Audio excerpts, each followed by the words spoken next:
Hello there, I'm Chris Stashew. I'm Mike White. And this is Father Malone. And we are the hosts of Dreams for Sale, a once-a-month look at the Twilight Zone 1985. Television series, yes. That one. Yeah, that's what we do. Yeah, that's what we do. We do it a lot. We've been doing this for a few years now. Yeah. God, haven't we? Of course. Well, we're all long dead now. That's right.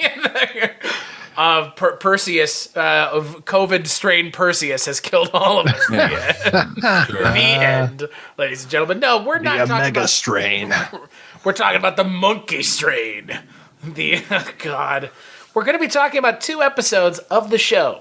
On the next episode, we're talking about 3, so that's how we're breaking up the 5. So if you're wondering why we're just talking about 2 here, that's why. We're talking about Many, Many Monkeys and Love is Blind. A city hospital, 8 p.m. An unexpected visitor has just arrived, bearing unwelcome tidings. A disease so new the textbooks haven't recorded it. This, then, is its first case history, documented from the medical files of the Twilight Zone. Many, Many Monkeys aired. It's like really hard to say that. Many, many monkeys, not many. That's funny, Chris. I was going to say that you seem to really enjoy saying many monkeys. Yeah, a lot. Many, many monkeys. Many monkeys. It sounds more like I'm saying many, many monkeys, like smaller monkeys. Like monkeys. Super tiny. From Quaker Oats. Many, Many Monkeys aired March 18th, 1989. It is once again directed by our good friend, Mr. Ryszard Bujalski. And it stars... That's not how you pronounce his name. The bit only works once. God for those in the know. It's written by Bill Frogue, and it stars Karen Valentine. Bill, because they're on first name basis. This is my old buddy Bill. Most people call him William. I call him Bill. I call him Bill. Yeah. Billy. Billy boy. It stars Carrie Valentine. All right, fine. It stars Karen Valentine and Jackie Burroughs and Ken Pogue. And it's, what is it about? Well, what is it about? Come on, man. Isn't it about? Give us the brass tacks here. Yeah, sure. So it's many monkeys. People start going blind. There's there's an epidemic of sorts. Stone cataracts on their eyes. Never could happen. Yes, all the brand new glass contact lenses that are pure white. They have arrived at the CBS studios. No, I think it was digital actually. Yeah. Sometimes they're there, sometimes they're not. When Karen Valentine gets it, she's not wearing any contacts. This is true. Why would she? Don't know. Super ultra cute Karen Valentine. We just talked about her on the North Avenue Irregulars episode of my show, and my goodness, she's well preserved in this. This is a few years later, and she's looking great. She reminds me of Deborah von Valkenburg. I can see that. Yeah. I don't get this whole thing. There's a pandemic, epidemic of people going blind, but they're trying to say it has something to do with the see no evil, speak no evil, hear no evil thing. So why aren't people not able to speak or hear either? Seems like that would have gone. It's part of the triumvirate, I believe. Of the triptych, you can only pick one. Oh, so everybody's just going blind. Okay. Either you pick the Mother Mary, Jesus, or God. One of the 3. You don't get all 3. You only get one. It's lazy. That's why. I don't know. Because if you have the characters not being able to say anything, this show would completely shut down because dialogue is clearly its strong suit at this point. And without that, what would they do? Yeah. Boy, did I love the subtext as dialogue sequence where she talks about her husband and growing apart, and we've all grown apart, and that's what we're being punished, and that's what this is. That's what the story is about, folks. You at home, listen to me. I don't understand how this was too upsetting to be on the original Twilight Zone. Like, really? I can't see that. Too grotesque. I'm sorry. Grotesque. Too grotesque. What a grotesquerie. Like, I don't understand either, because for best I can tell, this story does nothing with what it's given and goes nowhere and ultimately has nothing to say. At least not anything substantive. Like what's going on in the world, like globally, what's happening. Like these characters aren't all that interesting. Like that, what I was just decrying was a like last minute ditch effort in order to like inject some character into this thing because there was none. I mean, it was characters doing things, but nothing was sort of impactful. Like there was no mystery necessarily. I mean, they were like, trying to find out what was happening, but it wasn't that big a deal. Like, I don't know. It's what's strange is, like you mentioned, Mike, they don't ever they mention the outside world a little bit. But like what this seems like is that the steamed hams bit from The Simpsons where it's like stone eye sickness in Los Angeles localized entirely inside this hospital. Like there's no stakes. None. Zero. No. Give me some news reports. I want to see pandemic, something. Yeah, exactly. No, it's just this LA hospital where all these like rich old bastards are getting their eyes turned glazed over. Season 2, the end of season 2 of Millennium. That's how you scare people with a pandemic in 22 minutes, 23 minutes. Like it easily could have been done here. Like I don't know what angle they were sort of coming at, other than, and this is my problem with all sort of speculative fiction, like fantasy and sci-fi and everything. Like, or the worst parts of it are someone has a good idea and then has no story or plot to back that idea up. And like this, I guess the idea is that we're all sort of blind to each other as humans. So we're being struck blind and it makes you even meaner. Like I get it, but like, and then what? Like it doesn't make any sense. Like, like Harlan Ellison's going on a ride, folks. Sorry, folks. We're zooming, literally. Harlan Ellison's got this story about urban dread called Bleeding Stones, where all the chemical and all the bitterness and all the angriness, like sort of has finally coalesced and like brings gargoyles to life on a fucking slime. It's a river of slime. It starts killing everybody. But no, like there's well, that's what you're talking about. But it is what, like you said, Chris. Like there's absolutely zero stakes to any of this happening. It's just like a comment. Like, okay, great. Like, yeah, people suck. Good. You know who else sucks? People who waste my time on television programs while they're burning out to the fucking 100 episodes to get the syndication. Well, that is the thing with this episode is it doesn't have anything to say. And what's really sad is Bill Frog, the character from Dark Star, that's where Dan O'Bannon got the name. He's Dan O'Bannon's teacher, and look what Dan O'Bannon writes. And I would assume that the source material was much better. I don't know. That's the thing. Like it's like you said, it's too grotesque. But what is? Human beings are terrible. Like they knew that in the '60s. It's like they knew that, right? Not like anything gory or gross happens at all. Nothing happens. Yeah. It just feels... People sometimes have normal eyes, and then they have white eyes, and then they're angry. Psychosomatic blindness. Some people are not angry when they're blind. They're perfectly nice, and they come to console you. Who knows? I don't get it. This is very indicative of the late stage Twilight Zone 85 remake, the new Twilight Zone. Mm-hmm. Yeah, there's no characters, really. Like, I really wanted to latch on to the Karen Valentine character. I wanted to know more about Mrs. Reed, or maybe have Dr. Friedman be somebody, but they're nothing. They're absolutely nothing. And like the Karen Valentine's character, I thought she should have started off nice and then turned mean, but she just seemed mean all the way through. And I didn't get it. I didn't get it. What they were trying to do. I feel like maybe the script, and I would have liked to have read the original script for this. Yeah. I just can't see this. I don't think it would have passed muster in the original Twilight Zone. I don't consider it too grotesque. I think they would have been like, yeah, Bill, that's real good. Thanks.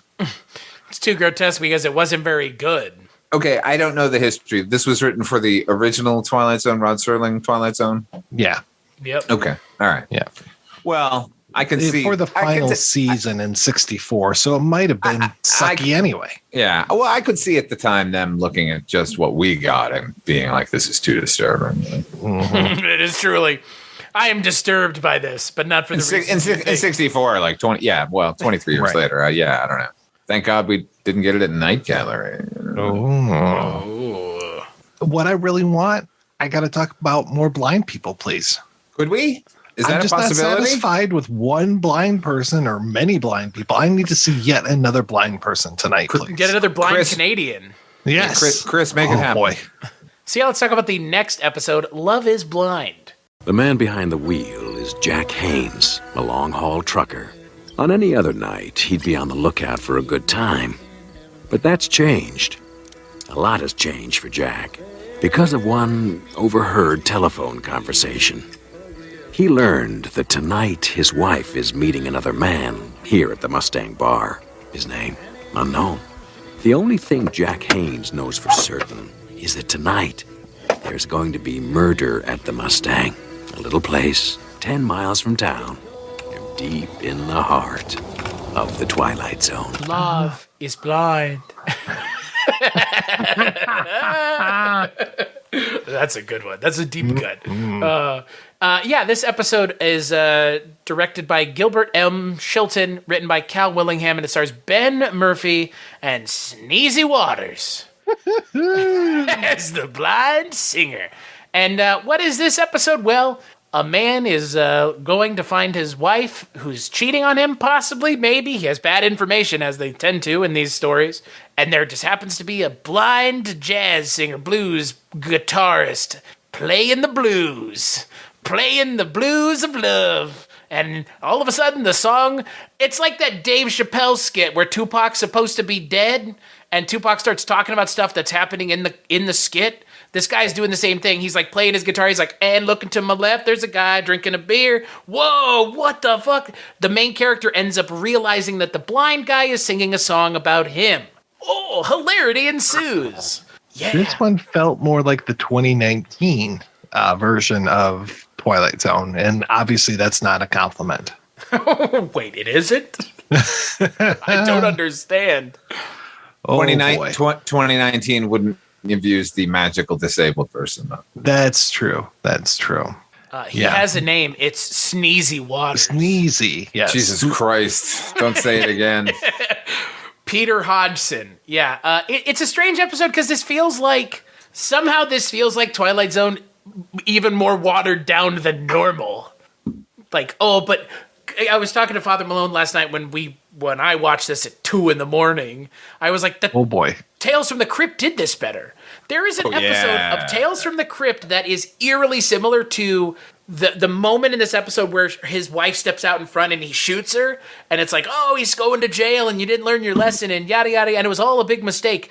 There's a Tales from the Crypt episode that does the exact same thing and actually just ends there, where it's like, and it turns out that we were trying to get you an anniversary gift. In Tales from the Crypt, he kills his wife, and she's fucking pregnant. She was planning a pregnancy thing, and it's like, awful. Yeah. It's horrifying. It's so wonderful. And this episode, it was, I think, our second favorite episode of the entire show.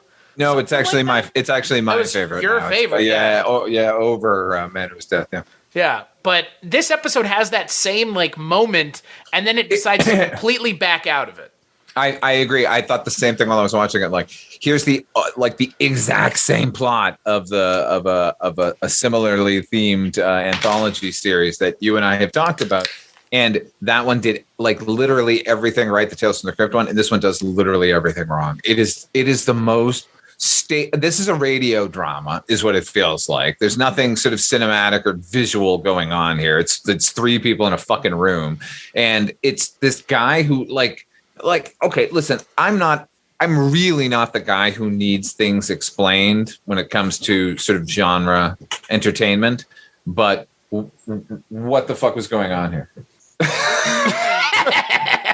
I mean, that guy was a ghost, maybe, and he showed up to weird, fucking warn this guy. Is he from the future or the past? Is he a ghost or an angel or a devil? Check yes to all just that may showed fly. Up here a couple hours ago, and he really takes that open mic night to heart. He's been playing for hours up there. Oh my God! And apparently he's on tour, turn around the set, trying to do.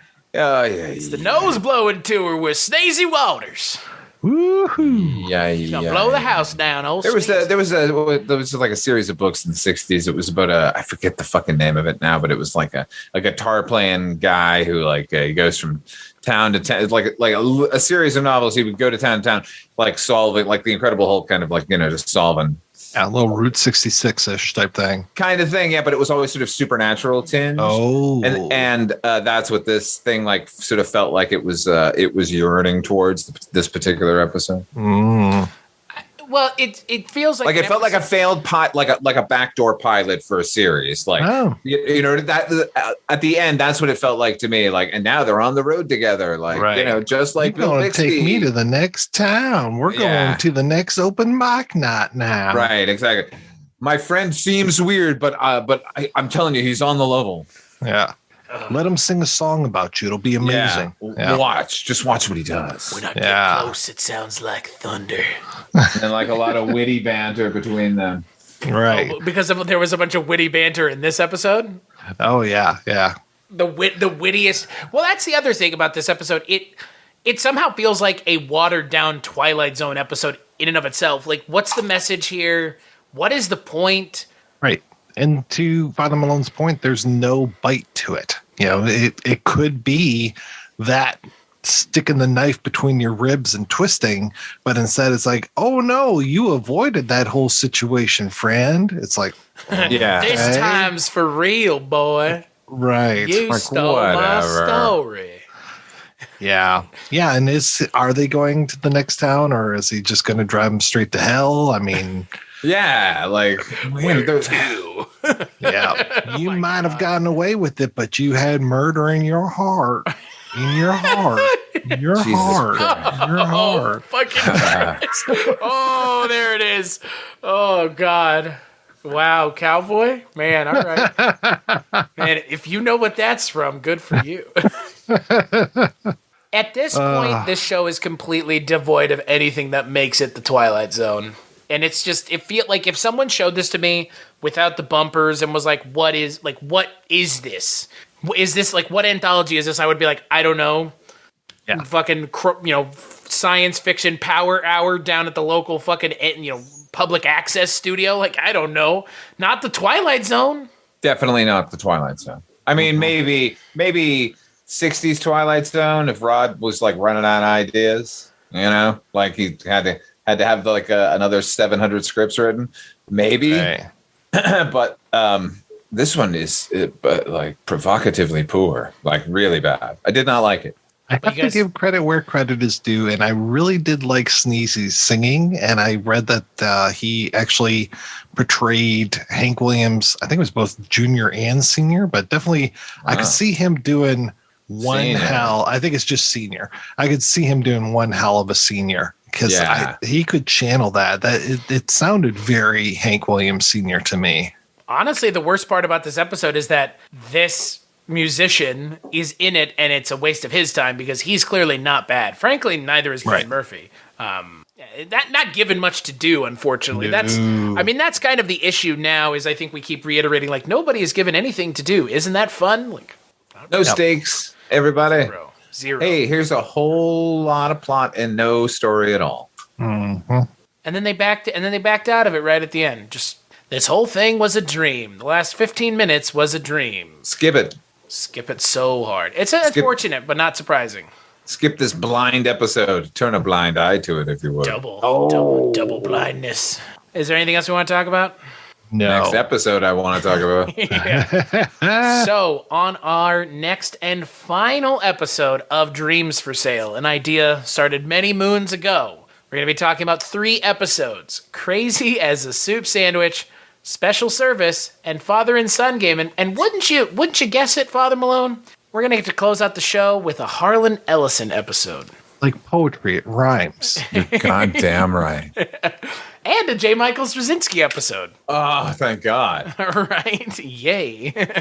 So until then, where can people find you, Mike White? You can find me over at the Projection Booth Podcast, which is available at projectionboothpodcast.com. What about you, Father Malone? Where can people find you if they were looking? If they're looking, check out fathermalone.com. That has links to all of the crazy shit I do, but primarily Dark Destinations, my podcast. It's a half-hour radio drama that I write and produce about once a month. He produces it, folks. I do. We don't produce this. This is just us talking with some music laid over it. Give the man a listen, would you? It's good stuff. Yeah, man. You know how long it takes me to find the right spooky laugh? A long time. A long time, man. Well, someone go listen to that spooky laugh. Yeah. This man's busting his ass. Do me a favor. Do me a flavor. You've never heard that spooky laugh. Yeah. That's true. But you will if you go over to fathermalone.com. We were gonna what's going to happen? I gave you another Chris? plug. Come on. Yeah. Fathermalone.com, did you say? Yeah. Mm-hmm. What do you think I said? I didn't hear what you said. I said, if you want to hear it, go to fathermalone.com. Score. I got another one. Look at that. Son of a bitch. He did it again. As for me, cstachiw.com, cstachiw.com. That's my link tree, all the things I work on. Been plugging it for like a year now, so that's where it is. Go there. And make sure to join us for the final episode of our trip into the Twilight Zone.